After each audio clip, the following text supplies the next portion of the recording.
press all the wrong buttons to get the overlay set up.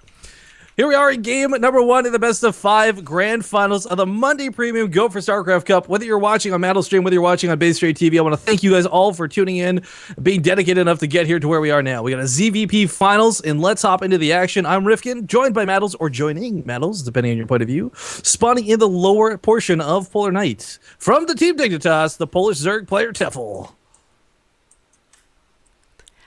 And his opponent up in the north position, spawning as the blue Protoss player, none other than Puzzle. So yeah, we kind of talked a little bit before the game, but in case you guys are just tuning in for the VODs, Puzzle's actually a really fantastic player. He might not have the biggest name, and he's not the same Puzzle that you guys know from Slayers, but that being said, he's put on a good show so far. He's taken out quite a few Zerg players, and you know, I don't know, Madals, like how much you've seen of Puzzle, but I really think Tefel could be in for some trouble. I think he really could. We've already seen Puzzle do some really cool stuff up against Zerg players tonight. He took out Roof in the semi-finals. He took out Sort of in the quarter-finals. And that's no easy task in itself. But both of those games were 2-1s. Yeah, that's actually kind of interesting you bring that up, because it has gone to the ace match in most of these. And Puzzle's not had a clear, decisive walkover to the end type thing. But we do have an earlier pull coming out of Tefel. Now, this isn't like a 10 pull by any means, and it's not going to be for some cheese. But it will allow him to poke with Lings a little bit early. And curiously enough, Puzzle, I was going to talk about this before, every game on Habitation Station today, he's been like 10 pulled. So he's dealt with Zergling aggression. He knows how to deal with it early on without panicking, and I don't think this earlier pull out of Tefel will get much done if he plans to be aggressive with it. I don't think he's going to be too aggressive. He's just dropping down that hatchery, but likewise, Puzzle has shown this evening that he hasn't been afraid to go for cannon rushes or things like that, so this is just safe play from Tefel. While it is a best of 5, I always think psychologically winning the first game puts you in a really good position moving forward. So Tefel just wanting to place it safe and secure. I don't know if you've cast much of Tefel recently, Riff, but one thing Tefel. Have you cast Tefel is causing trouble lately, is what he's been doing. Well, Tefel, as a general rule, likes to get out a decent number of Lings early on, usually off of 2 bases when he's around kind of the 40-ish drone mark. He'll get out maybe 10 to 20 Lings and use those for a lot of map pressure and also just map control. So getting that early pull is something that he does quite a lot. Well, actually, bringing that up too, because we're in the weekly cups. Tefel's been under a little bit of scrutiny recently for a little bit of trouble he caused, or well, didn't really cause, but he was a part of with the Go for StarCraft and the Zotac Cup last Sunday. But that being said, the problem resulted around him trying to play 2 finals at a time. Guys, 2 finals at a time. He gets to the finals of these cups all the time. I'm not at all surprised to see him here today, and that just like. Because in Zotac and Go for StarCrafts, you'll have your spread of European players. You'll even have some of the Axiom guys, the Samsung guys come up. Like, Tefel's a talented player, and I kind of joked before we got into the game, but he is kind of the Korean Slayer, which Puzzle is. One Zealot coming and harassing in at the moment. Not doing too much for the moment. Well, actually. He should get taken down pretty easily by this Queen. 2 drones game pull. Nice control there by Tefel. He's actually not losing any drones so far. This is not great. This is great control on the Tefel. And the Zealot might not go down.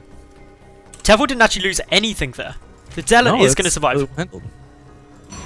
But I mean, a low health Zealot is really not going to be too effective moving forward in the game. I mean, yeah, it'll have its shields back, but I mean, he can hold a watchtower. Don't count him out yet. He may not have like any limbs at that lower health, but he can just sit there.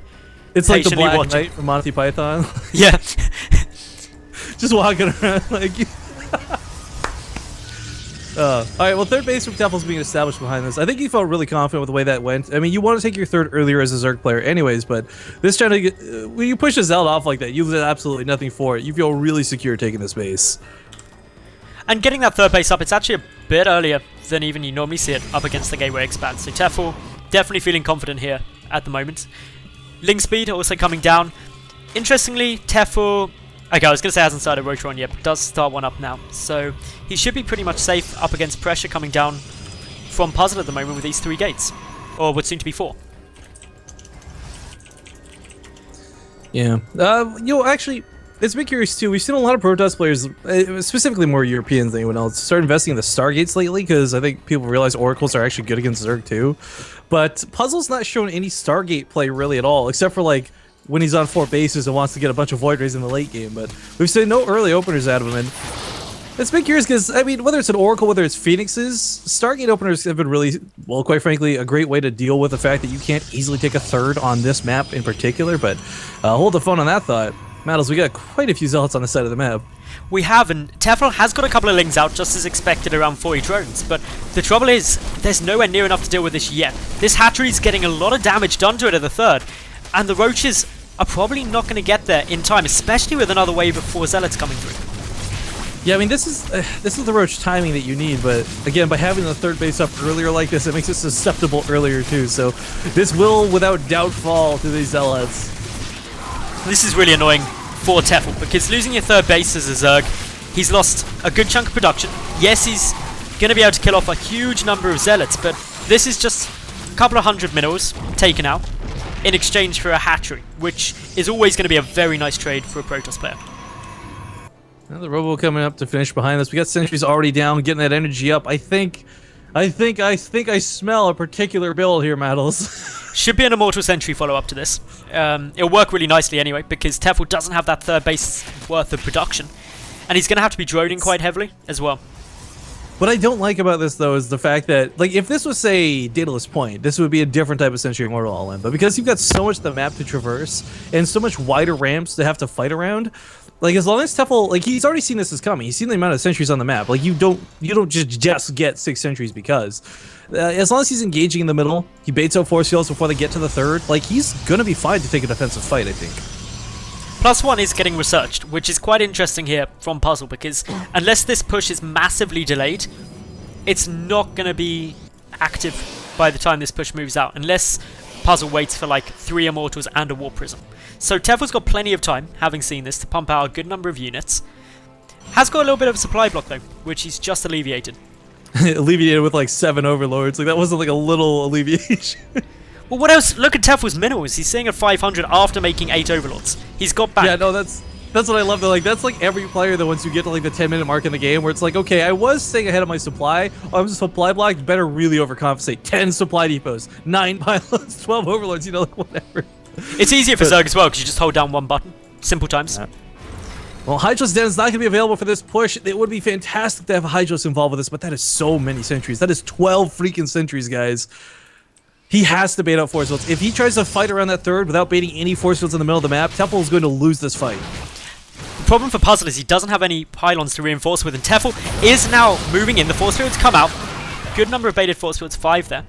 Not really any units killed. The War Prism coming over, and this is essential for Puzzle Riff. Oh, I think Skype's making the mic go like all retarded. Can you say something? Yeah, I just said the War Prism coming over, pretty much essential for Puzzle, because he didn't have any Warpins before then, so he had no way to reinforce. But now he's got that, it's going to be a lot easier for him to continue on with this push. Yeah. No, 100% agree. Sentries, force fields are good here at the start of this, and Roaches, he's got such a big surrounding cover. He has to burn so many force fields. Like, this is the biggest donut of the century to try and hold this army in place. He's doing a good job of it though. The Immortals are still up. More waves of Warpins coming through. The Sentries starting to take some damage now as the Hydras come through. And it's going to be pretty close, but Puzzle has been able to break that defense of Tefel for the moment. The key thing too is Tefel maintaining his Hydralisks behind that. Like, if he had thrown those last 5 away, that could have been the difference of holding this base or not. But with no sentries remaining, the sad reality is a lot of what's available on the map is not actually too good at trading against the Hydralisks. You'll note as well, Tefel has completely cut producing any Roaches. Ling Hydra is ideal against this composition, especially without those sentries to zone out the Zerglings.